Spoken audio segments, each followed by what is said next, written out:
ഈ വീഡിയോ ഒരു റീലാണോ റിയൽ ആണോ എന്നുള്ളത് അറിയില്ല. കേരളത്തിൽ ഇതുപോലത്തെ ഒരുപാട് പ്രശ്നങ്ങൾ കഴിഞ്ഞു പോയതാണ്. 20% പെണ്ണുങ്ങളും ഇതേപോലെ സൈക്കോ സ്വഭാവമുള്ളവരാണ് ഇന്നത്തെ കാലത്ത്.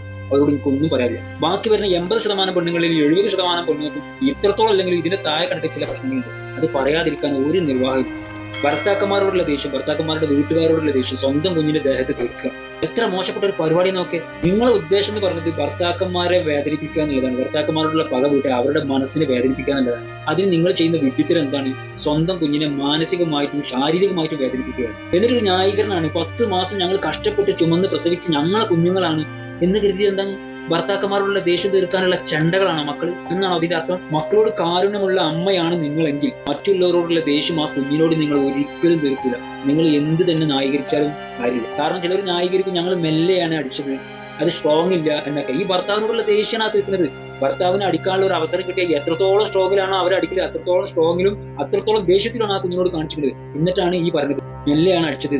ഭർത്താക്കന്മാരോടുള്ള ദേഷ്യം തീർക്കേണ്ടത് ഈ കുഞ്ഞുങ്ങളെ ദേഹത്തില്ല. നിങ്ങൾക്ക് അത്രയ്ക്ക് സഹിക്കാൻ വയ്യുന്ന പുറത്തേക്ക് ഇറങ്ങുക, വല്ല കല്ലോ മരോ മതിലോ ഉണ്ടാവും, അതിനെ തല്ലിട്ട് ദേഷ്യം തീർക്കുക. നിങ്ങൾക്ക് ലക്ഷ്യമാണ് പ്രധാനം, മാർഗം നിങ്ങൾക്ക് ഒരു വിഷയമല്ല.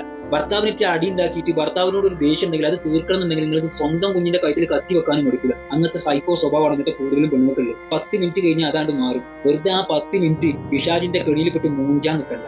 10 മിനിറ്റ് കഴിഞ്ഞാൽ കുഞ്ഞുങ്ങളെ ഒരു മൂലക്കം കൊണ്ടേക്കാണ്ട് അല്ലോ കരച്ചിലും പിഴിച്ചിലും ഉഴിച്ചിലും തലോടലും സ്നേഹത്തോടെ പെരുമാറലും ആശ്വസിപ്പിക്കലും എന്തിന്? നിങ്ങൾ ആ അടിച്ച സമയം, അവരോട് ദേഷ്യപ്പെട്ട ആ ഒരു സന്ദർഭം അവരുടെ മനസ്സിൽ എത്രത്തോളം ആഘാതം ഉണ്ടാക്കിയെന്നറിയോ? നിങ്ങൾ ഈ സോപ്പിങ്ങിൽ അത് മനസ്സിന് തോന്നുന്നുണ്ടാ?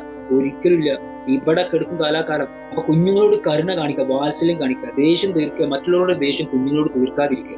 ഭർത്താക്കന്മാരോട് പറയാനുള്ളത് കൂടുതലും കണ്ടുവരുന്നത് ഭാര്യമാരുടെ ദേഹത്ത് കൈവെക്കുമ്പോഴാണ് അവർ കൂടുതലും ദേഷ്യപ്പെടുന്നത്. അപ്പോഴാണ് അവരെന്ത് ചെയ്യുന്നത്? സ്വന്തം മക്കളുടെ ദേഹത്ത് കൈവെക്കാൻ ശ്രമിക്കുന്നത്. അതുകൊണ്ട് ഈ ഭാര്യമാരെ കഴിവെക്കുന്നത് ഭർത്താക്കന്മാരോട് പറയാനുള്ളത് അത് അത്രയ്ക്ക് വലിയ സംഭവമുള്ള കാര്യമല്ല. ഭാര്യമാരെ ദേഹത്ത് കൈവെക്കൽ വലിയ ആണത്തരല്ല.